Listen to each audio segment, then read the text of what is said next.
నమస్కారం ETV news కి స్వాగతం. ముందుగా ముఖ్యాంశాలు. తెలంగాణలో కేసీఆర్ పాలనకు నూకలు చెల్లాయన్న అమిత్ షా. వచ్చేది భాజపా ప్రభుత్వమేనని ఖమ్మం సభలో విశ్వాసం. భారాస భాజపా ఒక్కటేనన్న ఖర్గే వ్యాఖ్యలను తోసిపుచ్చిన షా. ఓవైసీతో ఉన్నంతకాలం కేసీఆర్ పై పోరాటమేనని స్పష్టీకరణ. తెలంగాణలో భాజపాకు అధికారం కల్లేనన్న హరీష్. విపక్షాలు తప్పుడు ప్రచారాలతో రాజకీయం చేస్తున్నాయని ఆగ్రహం. ఢిల్లీ వెళ్లిన చంద్రబాబు. ఏపీలో అక్రమంగా ఓట్ల తొలగింపుపై ఈసీకి ఫిర్యాదు చేయనున్న తెలుగుదేశం అధినేత.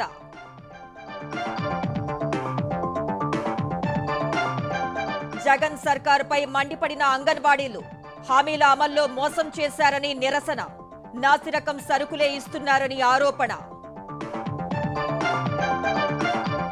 చంద్రయాన్ 3 నుంచి తొలి శాస్త్రీయ డేటా అందుకున్న ఇస్రో. ఉపరితలంపై 50 డిగ్రీల ఉష్ణోగ్రత ఉన్నట్లు గ్రాఫ్ రూపంలో విశ్లేషణ.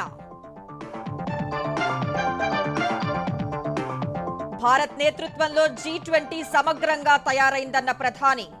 తెలుగు భాష గొప్పతనాన్ని మన్ కీ బాత్ లో కొనియాడిన మోదీ.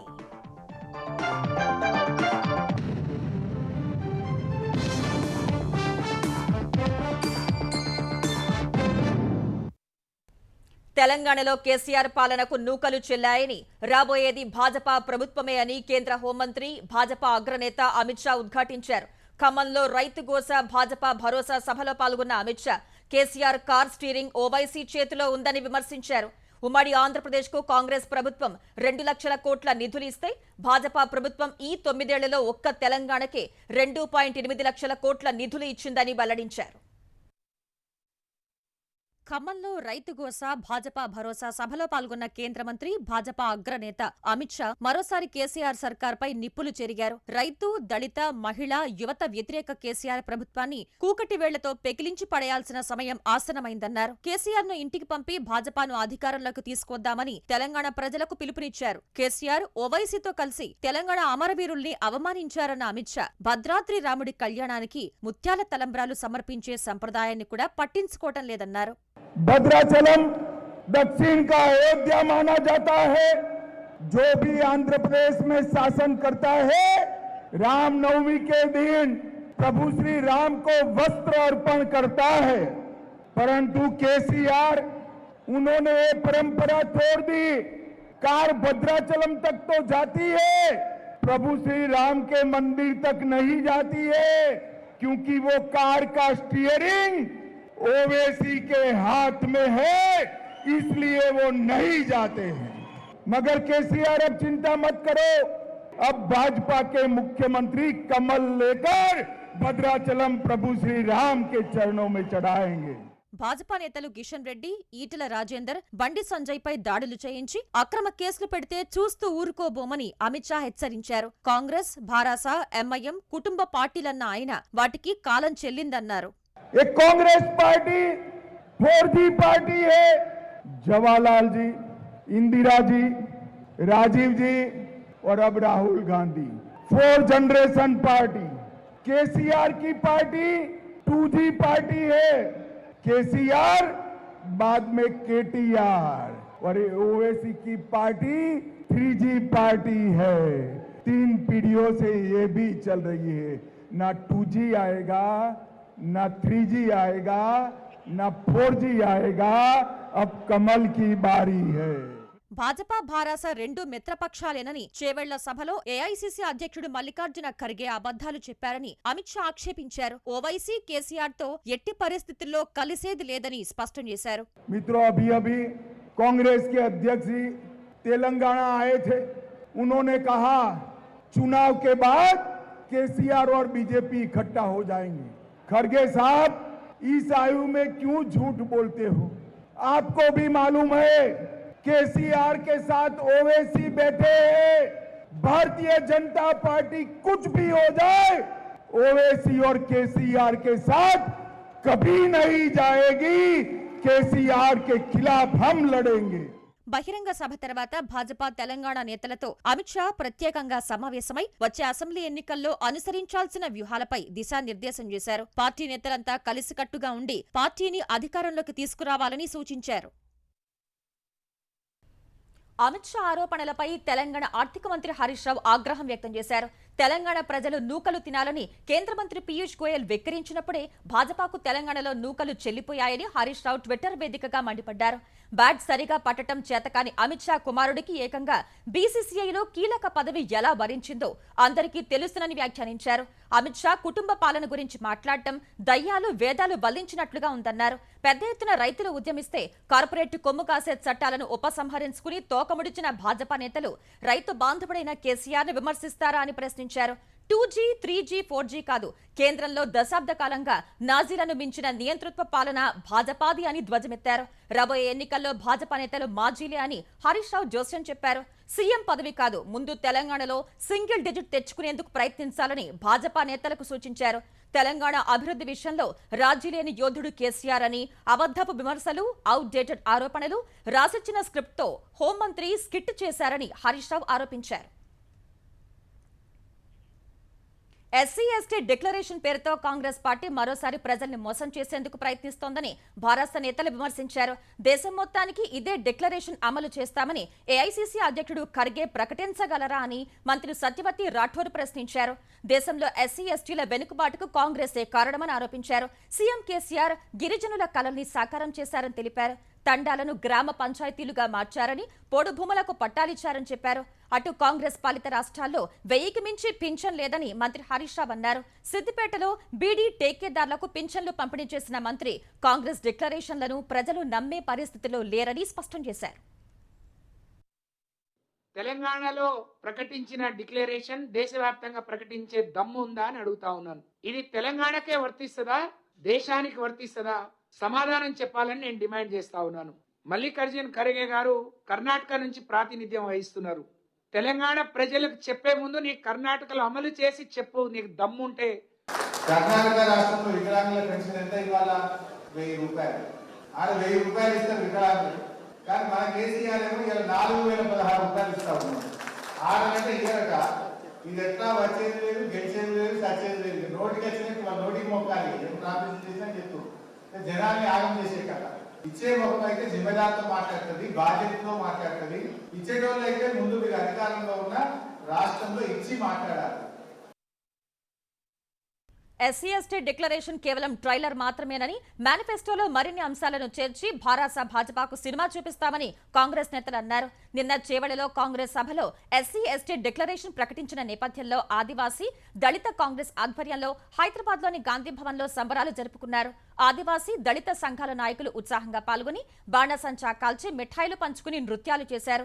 ఎస్సీ ఎస్టీ డిక్లరేషన్ దళిత, ఆదివాసీ, గిరిజనుల జీవితాల్లో వెలుగులు నింపుతుందని విశ్వాసం వ్యక్తం చేశారు. నిన్న మల్లికార్జున్ ఖర్గే గారి నాయకత్వంలో, పిసిసి అధ్యక్షులు రేవంత్ రెడ్డి గారి నాయకత్వంలో చేవెళ్లలో జరిగినటువంటి డిక్లరేషన్ నభూతోన్న భవిష్యత్. 5 ఐటీడీఎల్ని ఏర్పాటు చేయడం, ఎరకల, లంబాడి, అదేవిధంగా గోండు, కోయ తెగలకు ప్రత్యేక కార్పొరేషన్లు, చదువుకునే పిల్లల్ని ఆదుకోవాలనే నిర్ణయం తీసుకోవడం, కాంగ్రెస్ పార్టీ అధికారంలోకి వస్తే గిరిజనుల జీవితాల్లో వెలుగు రాబోతుందనేటటువంటి ఒక బలమైనటువంటి విశ్వాసం, నమ్మకం ఇలా రాష్ట్ర వ్యాప్తంగా ఉన్నటువంటి గిరిజనులకు, దళితులకు వచ్చినటువంటి పరిస్థితి ఉంది. ఏపీలో అక్రమంగా ఓట్ల తొలగింపు వ్యవహారంపై కేంద్ర ఎన్నికల సంఘానికి ఫిర్యాదు చేసేందుకు తెలుగుదేశం అధినేత చంద్రబాబు ఢిల్లీ వెళ్లారు. ఓట్ల తొలగింపులో ఊరూరా ఉరవకొండ లాంటి ఘటనలున్నాయని రేపు సీఈసీ దృష్టికి తీసుకువెళ్లనున్నట్లు పార్టీ వర్గాలు తెలిపాయి. రేపు ఎన్టీఆర్ చిత్రపటంతో ప్రత్యేక 100 రూపాయల నాణ్యాన్ని రాష్ట్రపతి విడుదల చేయనున్నారు. రాష్ట్రపతి భవన్లో జరిగే ఈ వేడుకలో చంద్రబాబు పాల్గొంటారు. ఈ కార్యక్రమం అనంతరం ఓట్ల అక్రమాలపై సీఈసీని కలిసి చంద్రబాబు ఫిర్యాదు చేస్తారు. వాలంటీర్ల ద్వారా ప్రభుత్వం తెలుగుదేశం అనుకూల ఓట్ల సమాచారం సేకరించి అధికార దుర్వినియోగానికి పాల్పడుతోందని సీఈసీకి ఫిర్యాదు చేయనున్నారు. ఓట్ల అక్రమాలపై ఉరవకొండ, పరుచూరు, విజయవాడ సెంట్రల్, విశాఖ వంటి ఘటనల సాక్ష్యాలను సీఈసీకి అందజేస్తారని తెలుగుదేశం నేతలు చెప్పారు. దేశ చరిత్రలో జరగని ముద్ర వేసిన ఎన్టీఆర్ స్మారక నాణ్యం ఈ నెల 29 నుంచి అందుబాటులోకి రానుంది. రేపు ఎన్టీఆర్ 100వ జయంతి ఉత్సవాల సందర్భంగా రాష్ట్రపతి భవన్లో రాష్ట్రపతి ద్రౌపది ముర్ము చేతుల మీదుగా ఎన్టీఆర్ నాణ్యాన్ని విడుదల చేస్తారు. నాణెం ఆవిష్కరణలో ఎన్టీఆర్ కుటుంబ సభ్యులు, ప్రభుత్వ అధికారులు పాల్గొనున్నారు. అనంతరం ఎన్టీఆర్ 100 రూపాయల నాణాన్ని కొనుగోలు చేసేందుకు అందుబాటులో ఉంచనున్నారు. ఆన్లైన్లో కొనుగోలు చేసేవారు కేంద్ర ప్రభుత్వ వెబ్సైట్లో సంప్రదించాలని అధికారులు తెలియజేశారు. నేరుగా ఎన్టీఆర్ నాణాన్ని కొనుగోలు చేయాలి అనుకునేవారు హైదరాబాద్లోని సైఫాబాద్ మింట్ సేల్ కౌంటర్కు వెళ్లొచ్చని తెలిపారు. ఎన్టీఆర్ నాణేల సేల్ కౌంటర్ను ఐజే మింట్ చర్లపల్లి వద్ద కూడా ఏర్పాటు చేసినట్లు వెల్లడించారు. తెలుగుదేశం జాతీయ ప్రధాన కార్యదర్శి నారా లోకేష్ చేపట్టిన యువగళం పాదయాత్ర ఉమ్మడి పశ్చిమ గోదావరి జిల్లాలోకి ప్రవేశించింది. ఉమ్మడి కృష్ణా జిల్లా నూజివీడు నియోజకవర్గం నుంచి ఉమ్మడి పశ్చిమ గోదావరి జిల్లా చింతలపూడి నియోజకవర్గంలోకి ప్రవేశించింది.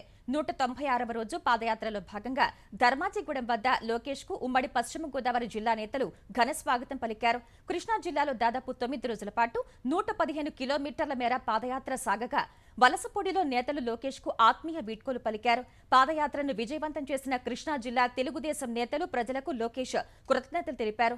ఇప్పటి వరకు 75 నియోజకవర్గాల్లో 2615 కిలోమీటర్ల మేర లోకేష్ పాదయాత్ర సాగింది.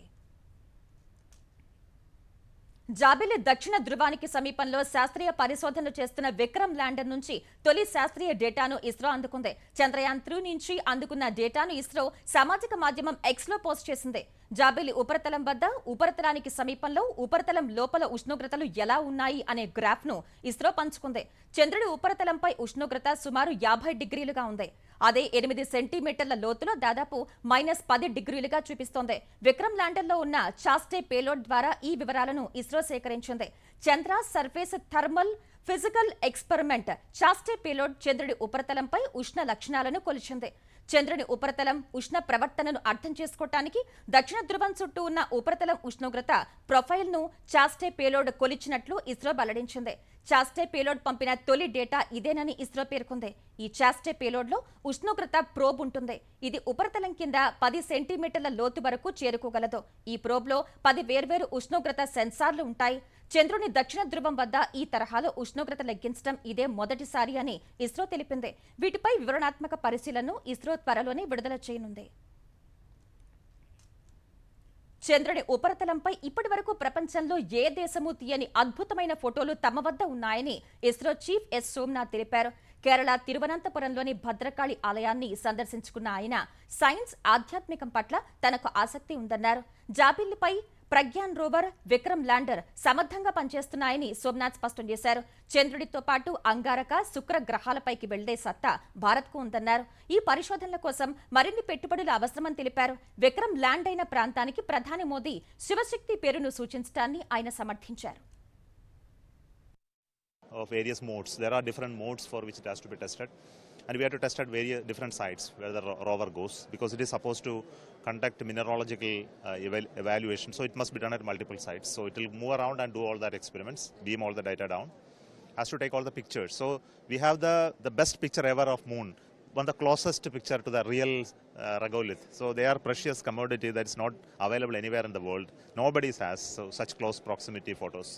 So they will all come a little later, because it all goes to our computer center at Indian Spacecraft and Exploration Mission Data Center. So from that, scientists will take it and make huge amount of evaluation. So we are waiting. ఎన్నికలకు ముందు తెలంగాణ అంగన్వాడీల కంటే 1000 రూపాయలు వేతనం అదనంగా ఇస్తారన్న CM Jagan అధికారంలోకి వచ్చాక మోసం చేశారని అంగన్వాడీ కార్యకర్తలు విమర్శించారు.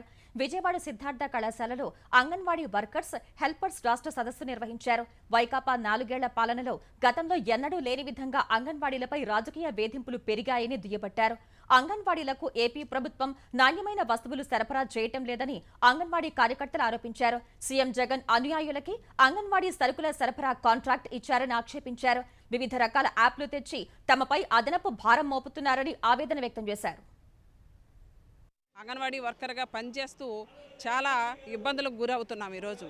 ఏమంటే చాలని జీతాలు 2017 నుంచి టీఏ బిల్స్ లేవు. ఈరోజు ఈ రాష్ట్ర ప్రభుత్వం అంగన్వాడీ వర్కర్లకి పొమ్మని లేక పోగబెట్టినట్టు రోజుకో యాప్, కొత్త యాప్ తీసుకొచ్చి వీపు విమాన మూత మోయిస్తూ ఉంది. కాంట్రాక్టర్లకు లాభపడే విధంగా చేస్తున్నారు తప్ప లబ్ధిదారులకు ఏ విధమైనటువంటి ఉపయోగం లేదు. ఈరోజు ప్రభుత్వం నాసిరకమైన ఫుడ్ ఇచ్చి అంగన్వాడీ కార్యకర్తలను ఈరోజు దానికి బాధ్యులను చేస్తా చర్యలకు పూనుకోవడం అనేది చాలా చిగ్గుచేటు. ఫేస్ రికగ్నిషన్ సిస్టమ్ అనే యాప్ని తీసుకొచ్చారు. అలాగే ఇప్పుడు పాలకు ఒక యాప్ అని వచ్చింది. అలాగే ఎగ్స్ ఒక యాప్, రైస్ దాల్కి ఒక యాప్, రకరకాల ఈ యాప్లు తీసుకొచ్చి 24 గంటలు మెసేజ్ల మీద మెసేజ్ కేసులు పెట్టి మమ్మల్ని చాలా తీవ్రమైనటువంటి మానసిక వ్యధకు గురి చేస్తున్నారు. ఏపీలో బదిలీలు పదోన్నతులు చేపట్టిన ప్రభుత్వం బదిలీ అయిన ఉపాధ్యాయులకు జీతాలివ్వటం మరిచిపోయిందని ఏపీటీఎఫ్ విమర్శించింది. సాంకేతిక సమస్యలు సాకుగా చూపి 3 నెలలుగా జీతాలు ఇవ్వట్లేదని, ఇలాంటి పరిస్థితుల్లో ఉద్యోగులు ఎలా బతకాలని ఏపీటీఎఫ్ రాష్ట్ర అధ్యక్షుడు హృదయరాజు ప్రశ్నించారు. ప్రభుత్వం కావాలనే జాప్యం చేస్తోందని ఆరోపిస్తూ సంఘం నేతలతో కలిసి కర్నూలులో నిరసనకు దిగారు. కలెక్టర్ కార్యాలయం వద్ద మోకాళ్లపై నిలబడి జీతాలు చెల్లించాలని నినాదాలు చేశారు. ముఖ్యమంత్రి స్పందించి బకాయిన్న జీతాలను చెల్లించాలని, లేని పక్షంలో రాష్ట్ర వ్యాప్తంగా ఆందోళనను ఉధృతం చేస్తామని హెచ్చరించారు. జూన్ మాసంలో రీఅపార్ట్మెంట్ సంబంధించి బదిలీలు పదోన్నతులకు సంబంధించి 60,000 మందిని స్థానచలనం కావించడం జరిగింది. విద్యాశాఖ క్యాడర్ స్ట్రెంత్ను తయారు చేస్తున్నాం, మరి దాన్ని డైరెక్టర్ ఆఫ్ ట్రెజరీస్కి ఇస్తున్నాం అనేటువంటి కాలయాపన చేస్తూ జూన్, జూలై, ఆగస్టు నెలకు సంబంధించి 3 నెలల జీతాలు మరి బకాయి పడింది. మరి దీనికి సంబంధించి అనేక సార్లు అధికారులను చీఫ్ సెక్రటరీ జవహర్ రెడ్డి గారికి కూడా ఈ విషయాన్ని వారి దృష్టికి తీసుకుపోవడం జరిగింది. 26వ తేదీ లోపల జూన్, జూలై జీతాలు చెల్లించి ఆగస్టుకు సంబంధించినటువంటి జీతాలను తక్షణమే 29వ తేదీ లోపల చెల్లిస్తామని చెప్పినటువంటి ప్రభుత్వం నేటికి కూడా జీతాలు చెల్లించకపోవడం చాలా శోచనీయం. తెలుగు రాష్ట్రాల్లో వైకాపా భారాస ముసుగులో భాజపా డబుల్ ఇంజన్ ప్రభుత్వమే కొనసాగుతోందని సిపిఐ జాతీయ కార్యదర్శి కె నారాయణ విమర్శించారు. సిపిఐ చేపట్టిన బస్ యాత్ర ఇవాళ గుంటూరుకు చేరుకుంది. స్థానిక వెంకటేశ్వర విజ్ఞాన మందిరంలో జరిగిన బహిరంగ సభలో నారాయణతో పాటు పలువురు సిపిఐ నేతలు పాల్గొన్నారు. ఎన్నికలకు ముందు వైకాపాకు అధికారం కట్టబెట్టండి, కేంద్రం మెడలు వంచుతానన్న సీఎం జగన్ కేసులకు భయపడి ప్రధాని మోదీకి లొంగిపోయారని నారాయణ ఆరోపించారు. అమెరికా పర్యటనలో ఉన్న తెలంగాణ ఐటీ పరిశ్రమల శాఖ మంత్రి కేటీఆర్ పెట్టుబడుల వేట కొనసాగిస్తున్నారు. చికాగోలో మెట్టెక్ రంగానికి చెందిన ఎలైవ్ కోర్ సంస్థ ప్రతినిధులతో సమావేశమైన కేటీఆర్ తెలంగాణలో మెట్టెక్ రంగాన్ని మరింత బలోపేతం చేయడంపై చర్చించారు. తర్వాత కేరళాన్ సంస్థ చీఫ్ ఆపరేటింగ్ ఆఫీసర్ రజత్ పురిని కలిసిన కేటీఆర్ బృందం తెలంగాణలోని ద్వితీయ శ్రేణి నగరాల్లో పెట్టుబడులు పెట్టాలని కోరారు. Chicago Illinois state deputy governor Christie George, Chicago వాణిజ్య కార్యదర్శి క్రిస్టిన్ రిచర్డ్స్ తోనూ సమావేశమైన మంత్రి clean tech, sustainable mobility, life sciences, aviation వంటి రంగాల్లో సహకారంపై చర్చించారు. ప్రపంచ స్థాయి అగ్రి ప్రాసెసింగ్ సంస్థల్లో ఒకటైన Archer Daniels Midland chief financial officer Vikram లుథార్ను కలిసిన కేటీఆర్ తెలంగాణలో వ్యవసాయ రంగం అభివృద్ధిని వివరించారు. వ్యవసాయ ఉత్పత్తుల ఎగుమతులు, ప్రాసెసింగ్ సౌకర్యాల స్థాపన, పరిశోధన, అభివృద్ధి నిర్వహణలో రాష్ట్ర ప్రభుత్వం పూర్తి సహకారం అందిస్తుందని తెలిపారు. సప్లై చైన్ సాఫ్ట్వేర్ సంస్థ O9 కేటీఆర్ సమక్షంలో హైదరాబాద్ లో R&D సేవల్ని విస్తరించనున్నట్లు ప్రకటించింది. ఈ మేరకు O9 సంస్థ ప్రతినిధులు కేటీఆర్ తో సమావేశమై వచ్చే 2 ఏళ్లలో 1000 మందికి ఉపాధి కల్పించనున్నట్లు తెలిపారు. తెలంగాణలో కమ్యూనిస్టు పార్టీలతో పొత్తులపై కాంగ్రెస్ పార్టీ సంప్రదింపులు చేపట్టింది. సిపిఐ తెలంగాణ కార్యదర్శి కూనంనేని సాంబశివరావుతో కాంగ్రెస్ నేతలు చర్చలు జరిపారు. సిపిఐ పోటీ చేసే స్థానాలను కాంగ్రెస్ దృష్టికి తీసుకువెళ్లిన కూనంనేని బెల్లంపల్లి, హుస్నాబాద్, కొత్తగూడెం, మునుగోడు స్థానాలు కోరుతున్నట్లు వివరించారు. వాటిలో 3 స్థానాలు కేటాయిస్తే పొత్తుకు సిద్ధమని తెలిపారు. తర్వాత కాంగ్రెస్ నేతలతో చర్చించిన అంశాలను వివరించేందుకు చాడ వెంకటరెడ్డి నివాసంలో కూనంనేని, పల్లా వెంకటరెడ్డి సమావేశమయ్యారు.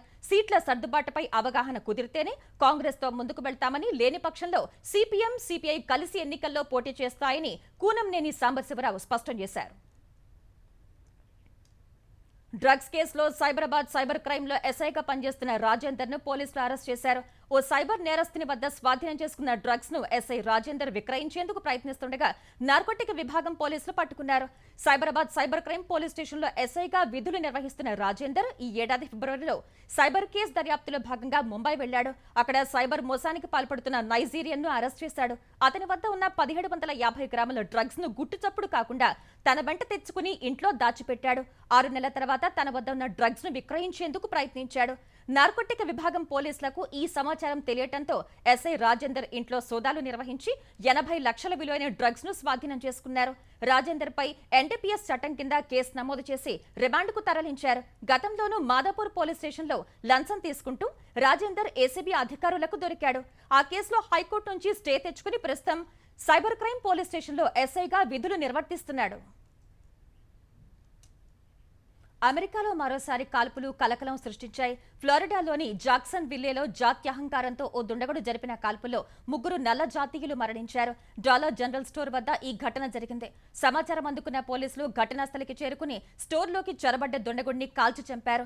AR-15 స్టైల్ రైఫిల్తో పాటు మరో హ్యాండ్ గన్తో స్టోర్ వద్దకు వచ్చిన దుండగుడు పార్కింగ్ ప్రాంతంలో కనిపించిన నల్ల జాతీయులపై కాల్పులు జరిపాడు. ఈ ఘటనలో 2 పురుషులు, 1 మహిళ ప్రాణాలు కోల్పోయారు. భారత్ అధ్యక్షతన G20 వేదిక మరింత సమగ్రంగా తయారైందని ప్రధాని నరేంద్ర మోదీ అన్నారు. 104వ ఎపిసోడ్ మన్ కీ బాత్ కార్యక్రమంలో మాట్లాడిన ప్రధాని చరిత్రలో అతిపెద్ద శిఖరాగ్ర సమావేశానికి భారత్ సిద్ధంగా ఉందన్నారు. G20 సమావేశాలను దేశంలోని వివిధ ప్రాంతాల్లో నిర్వహిస్తూ వస్తున్నామన్న మోదీ వైవిధ్యమైన భారతావని, శక్తివంతమైన ప్రజాస్వామ్యాన్ని చూసి G20 ప్రతినిధులు చాలా ప్రభావితమయ్యారని తెలిపారు. చంద్రయాన్-3 విజయంపై ఇస్రో శాస్త్రవేత్తల్ని మరోసారి అభినందించారు.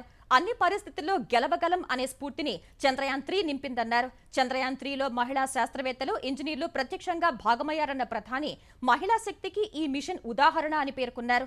దేశాభివృద్ధికి మహిళలు తోడైతే పురోగతిని అడ్డుకునే శక్తి ఎవరికీ ఉండదన్నారు. దేశాభివృద్ధిలో మహిళల పాత్రను బలోపేతం చేయాలని ఎర్రకోట నుంచి తాను చెప్పినట్లు ప్రధాని గుర్తు చేసుకున్నారు. ఇదే సమయంలో తెలుగు భాష గొప్పతనాన్ని ప్రధాని మోదీ కీర్తించారు. తెలుగు భాష కూడా సంస్కృతంలా పురాతనమైన భారతీయ భాష అని గుర్తు చేశారు. ఈ నెల 29న తెలుగు భాషా దినోత్సవాన్ని దృష్టిలో పెట్టుకుని శుభాకాంక్షలు తెలిపారు. భారతీయ సంస్కృతికి సంబంధించిన ఆణిముత్యాలు తెలుగు భాషలో దాగి ఉన్నాయని ప్రధాని కొనియాడారు. भारत की एक और मातृभाषा है गौरवशाली तेलुगु भाषा। 29 अगस्त तेलुगु दिवस मनाया जाएगा। अंदरिकी तेलुगु भाषा दिनोत्सव शुभाकांक्षलु। आप सभी को तेलुगु दिवस की बहुत बहुत बधाई। तेलुगु भाषा के साहित्य और विरासत में भारतीय संस्कृति के कई अनमोल रत्न छिपे हैं। तेलुगु की इस विरासत का लाभ पूरे देश को मिले, इसके लिए कई प्रयास भी किए जा रहे हैं। పశ్చిమ బంగాల్లోని ఉత్తర 24 పరగణ జిల్లాలో అక్రమంగా నిర్మించిన బాణసంచా కర్మాగారంలో భారీ పేలుడు సంభవించింది. ఈ ప్రమాదంలో 6 మృతి చెందగా పలువురు గాయపడ్డారు. పేలుడు ధాటికి కర్మాగారం పై భాగం కూలిపోయిందని స్థానికులు తెలిపారు. సమాచారం అందుకున్న పోలీసులు, అగ్నిమాపక సిబ్బంది ఘటనా స్థలికి చేరుకుని సహాయక చర్యలు చేపట్టారు. ఘటనా స్థలంలో మృతదేహాలు చెల్లాచెదురుగా పడ్డాయి. అయితే ఈ ఫ్యాక్టరీని ఎలాంటి అనుమతులు తీసుకోకుండా ఇళ్ల మధ్యలో నిర్వహిస్తున్నారని తెలుస్తోంది. క్షతగాత్రుల్ని సమీప ఆసుపత్రికి తరలించామని పోలీసులు చెప్పారు. ప్రమాదానికి గల కారణాలపై విచారణ చేస్తున్నామని పేర్కొన్నారు.